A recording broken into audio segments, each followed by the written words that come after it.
The Wizard of Oz, Chapter 13, The Rescue.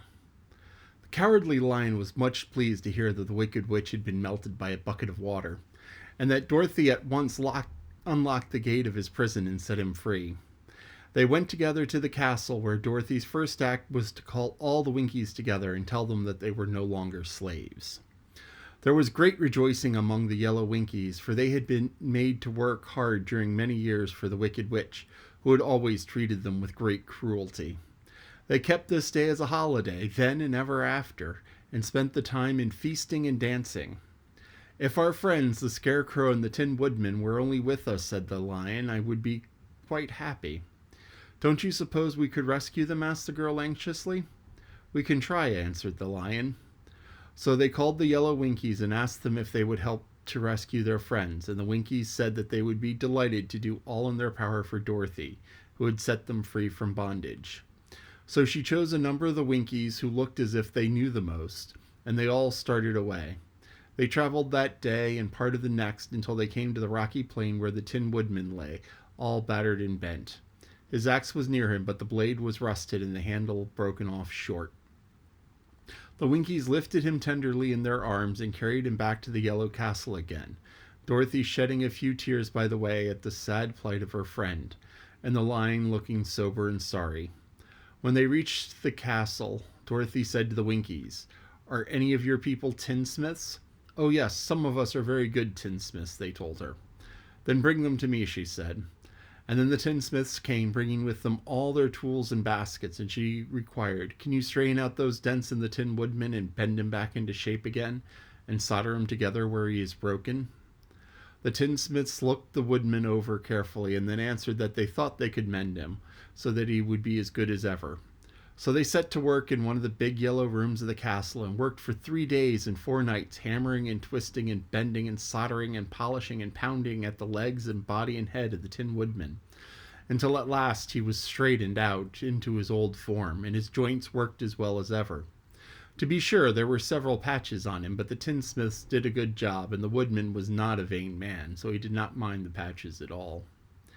When at last he walked into Dorothy's room and thanked her for rescuing him, he was so pleased that he wept tears of joy, and Dorothy had to wipe away every tear very carefully from his face with her apron, so that his joints would not be rusted.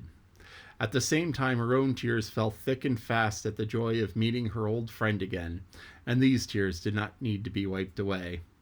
As for the Lion, he wiped his eyes so often with the tip of his tail that it became quite wet, and he was obliged to go out to the courtyard and hold it in the sun till it dried. "If we only had the Scarecrow with us again," said the Tin Woodman, and Dorothy finished telling him everything that had happened. "I should be quite happy. We must try to find him," said the girl. So she called the Winkies to help her, and they walked all that day and part of the next until they came to the tall tree in the branches of which the winged monkeys had tossed the Scarecrow's clothes. It was a very tall tree, and the trunk was so smooth that no one could climb it. But the Woodman said at once, "I'll chop it down, and then we can get the Scarecrow's clothes."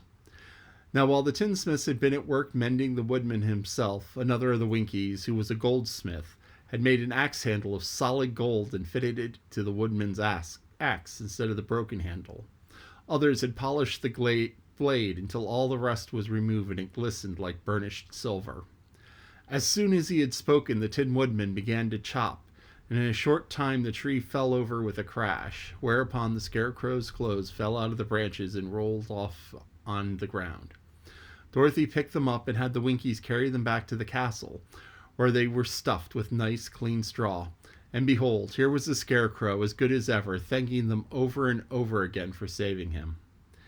Now that they were reunited, Dorothy and her friends spent a few happy days in the Yellow Castle, where they found everything they needed to make them comfortable. But one day the girl thought of Aunt Em and said, "We must go back to Oz and claim his promise." "Yes," said the woman, "at last I shall get my heart." "And I shall get my brains," added the Scarecrow joyfully. "And I shall get my courage," said the Lion thoughtfully. "And I shall get back to Kansas," cried Dorothy, clapping her hands. "Oh, let us start for the Emerald City tomorrow." This they decided to do. The next day they called the Winkies together and bade them goodbye. The Winkies were sorry to have them go, and they had grown so fond of the Tin Woodman that they begged him to stay and rule over them in the yellow land of the west. Finding they were determined to go, the Winkies gave Toto and the Lion each a golden collar, and to Dorothy they presented a beautiful bracelet studded with diamonds, and to the Scarecrow they gave a gold-headed walking stick to keep him from stumbling, and to the Tin Woodman they offered a silver oil can inlaid with gold and set with precious jewels. Every one of the travelers made the Winkies a pretty speech in return, and all shook hands with them until their arms ached. Dorothy went to the witch's cupboard to fetch her basket with food for the journey, and there she saw the golden cap. She tried it on her own head and found that it fitted her exactly. She did not know anything about the charm of the golden cap, but saw that it was pretty, and so she made up her mind to wear it and carry her sunbonnet in the basket. Then, being prepared for the journey, they all started to the Emerald City, and the Winkies gave them 3 cheers and many good wishes to carry with them. That's the end of chapter 13. I'm sorry that I read chapter 12 wrong. I may go back and record that, but that was a long, long chapter. It was a golden cap, not a golden cup, which makes more sense putting it on her head.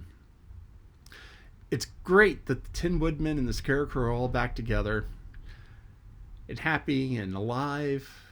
It's kind of sad that, the Tin Woodman has the patches, but, we all carry, well, you probably don't have any scars yet, but, as you grow, you'll get scars, and there'll be reminders of the things that you've done and how you got them. And so, scars happen, but they're okay. Yeah, you live with them. And they're reminders. But all of the heroes are happy and healthy, and they're on the way back to the wizard. Wow, so exciting.